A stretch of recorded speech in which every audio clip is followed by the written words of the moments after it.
মানুষের কাছে কিন্তু এখানে বলা নেই। আমি কারো কাছে যাচ্ছি না, আমি ঈশ্বরের কাছে যাচ্ছি। এখানে লেখা আছে তাহারা কিছুই জানে না যাহারা আপনাদের প্রতিমার কাষ্ঠ বলিয়া বেড়ায়। আমেন। সেই সমস্ত লোকেদের কথা এখানে বলা হয়েছে যারা প্রতিমার কাষ্ঠকে কাঁধে করে বয়ে নিয়ে বেড়ায়।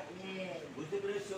যে মূর্তিগুলো বাজারে বিক্রি হয়, অনেক সময় তাদের আলোচনা পড়াশোনা করতে হয়, কাঁধে করে বয়ে আনতে হয়।